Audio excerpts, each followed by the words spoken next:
Okay. So what I call this, what you just explained, Mm-hmm. just what I call it is a reverse dopamine hit. Uh-huh. There is an addiction. There is an addiction to that sense of the false self. And this is what self-sabotage is. We will give ourselves the experience, whether it's of frustration or sadness or anxiety, in order to feed that false identity to keep it in place. And I call it a reverse dopamine hit, which keeps us small and limited. Now, it's very simple to bust through this. Okay. You just don't give in to the craving. Whatever that craving is. I've worked with people that crave the sense of failure. So they give themselves opportunities so they can quote unquote fail, so they can stay limited within the ego mind identity. So their sugar is a feeling of failure. Maybe someone else it's of anxiety, or someone else it's of depression, or someone else it's of loneliness or whatever. But so Guy, the remedy when the craving kicks in, right, is to simply realize that you're the awareness of the craving, not the craving. Just like the painter is not the painting. So we become aware of the craving.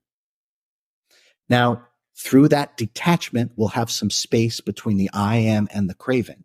Now, as the craving comes up for whatever it is, doesn't matter. As that craving comes up, if you meet the craving with pure presence, meaning just observe it, just watch it. The I am is so powerful and so high frequency that it will alchemize the craving if you sit in the I am long enough. And this is how we can overcome depression, anxiety, sugar, makes no difference.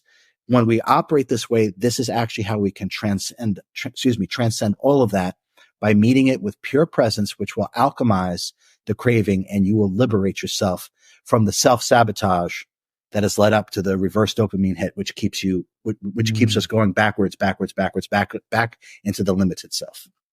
Yeah. I guess the key to all that is that you got to be fully in, haven't you? You got to go, I want to do this. So I'm going to participate. I'm willing to change. Otherwise, we're going to fall back into our old story all the time. Because the one of the greatest challenges is that mind coming up, isn't it? Is that little self-sabotage in part, How did you get through it? Did you must have had those challenges too, right?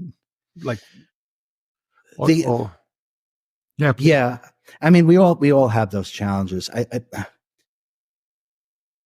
I came into this incarnation very detached. I was leaving my body as a kid and doing all these things. So I was really never under the illusion or delusion that I am this human experience and that I am the body mind. I'm something other than that actually leaves this suit, right? And then I come back into the suit to have the full immersion experience of being human.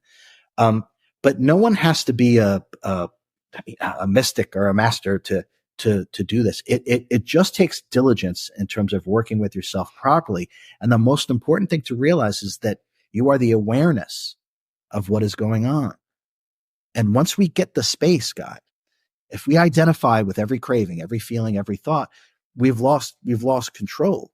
There's no sovereignty and there's no freedom and there's no ability to transcend these things because we're identifying with what we're aware of. So if we can all sit in the understanding that we're the awareness of something and that we don't have to act upon it. We don't have to act upon it. This is how we overcome everything. This is the addiction. The strongest addiction is the addiction of identity. That's the hardest one to break, right? My thoughts, my feelings, my story, right? That ownership, that attachment. Now, if we can root ourselves in the present and these things pop up, thoughts, emotions, feelings, cravings, they pop up, there'll be the tangible recognition that you're something other than those things. And once you recognize that you're not those things, they won't rule your life. And once they don't rule your life, you can now own your own mind. And now this life becomes your own.